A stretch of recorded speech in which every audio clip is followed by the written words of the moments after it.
Nürburg. Zufahrt Nordschleife. Spätestens hier macht der gemeine Bentley-Fahrer einen U-Turn. Dieser nicht. Der Bentley Continental Supersports, seines Zeichens der stärkste und schnellste königliche Hoflieferant aller Zeiten. Mit Ex-Formel-1-Fahrer Derek Bell am Steuer umrundet der Über-Bentley den Ring in 8,5 Minuten. Dafür mussten sich die Mechaniker in Crewe mächtig an die Decke strecken. Quell der Freude ist immer noch der 6 Liter V12 Biturbo.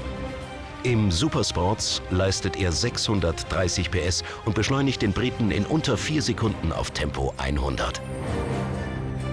Weitere Maßnahmen?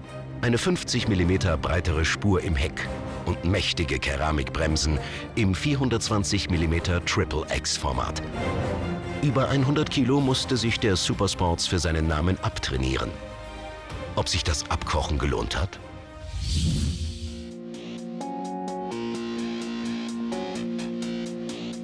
Circuito Monteblanco in der Nähe von Sevilla.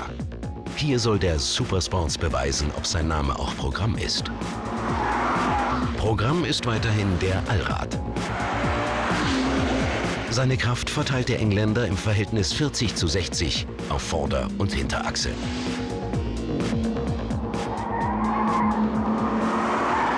Der erste Eindruck ist, dass man nicht wirklich glaubt, in einem Bentley zu sitzen. Bentley kommt, zumindest wenn es um das Thema Track, Rennstrecke geht, um Sportlichkeit geht, wahrscheinlich aus einer ganz anderen Richtung als alles das, was ich sonst bisher gefahren bin. Aber ich bin echt überrascht.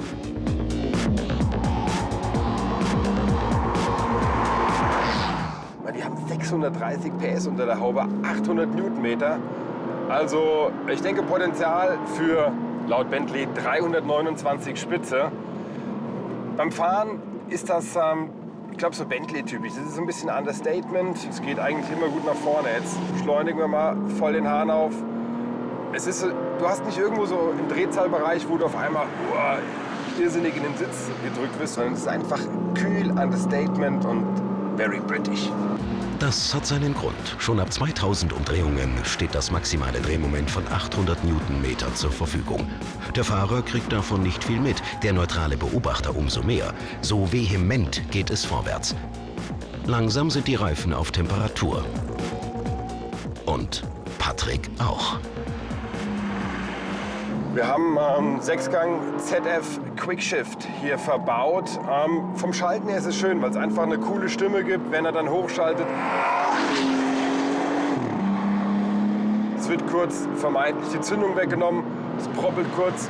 Das ist ganz rennig gemacht, aber die Pedals hier am Lenkrad, das ist für mich absolut unpraktisch, weil ich ganz selten wirklich in der geradeausfahrt, zumindest hier auf der Rennstrecke, am Schalten bin. Jetzt lenke ich ein, gebe wieder Gas, ja, jetzt müsste ich schalten und das Lenkrad steht nicht genau da. Einlenken, zack, runterschalten, greife ich doch eher zum Schalthebel. Die Sitze im Übrigen sind ja auch aus Gewichtsgründen für einen Bentley-Kunden völligst ungewohnt. Es gibt nicht eine elektronische Verstellmöglichkeit an dem Sitz. Dafür sitzt man da drinnen, umarmt wie von Queen Mum persönlich. Man rutscht null um die Ecke und hat immer wirklich den perfekten Halt, die perfekte Sitzposition. Also im Arm von Queen Mum fährt sich in dem Bentley eigentlich recht angenehm. Weiteres Novum, der Continental Supersports kann wahlweise auch mit Bioethanol betrieben werden. Dieser Kraftstoff vermindert den CO2-Ausstoß laut Bentley um bis zu 70%.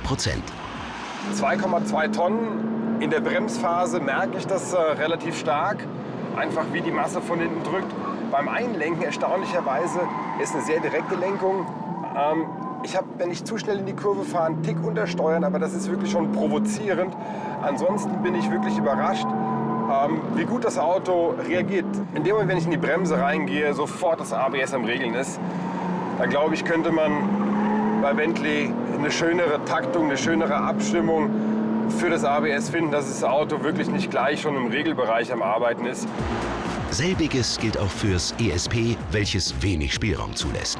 Da würden sich erfahrene Bentley-Boys über mehr Freiheiten freuen. Aber das ist ja alles eine Sache der Programmierung. Ich hätte nie gedacht, dass mit einem Bentley in der Lage ist, auf einem Trackday zu fahren. Es gibt mit Sicherheit Autos, die auf einem Trackday eine schnellere Rundenzeit in den Asphalt brennen. Es gibt mit Sicherheit Autos, mit denen man noch einen Ticken später bremsen kann. Aber es gibt wahrscheinlich kein Auto, mit dem man so elegant und so stilvoll an einem Trackday teilnehmen kann. Ich muss sagen, der Bentley Continental Supersport, Luxus auf der Rennstrecke. Sehr schön. Mit dem 230.000 € teuren Supersports beweist Bentley, dass es seine sportlichen Wurzeln nicht vergessen hat. Und wer weiß, wozu Bentley noch in der Lage ist, wenn die Kunden dies genauso sehen.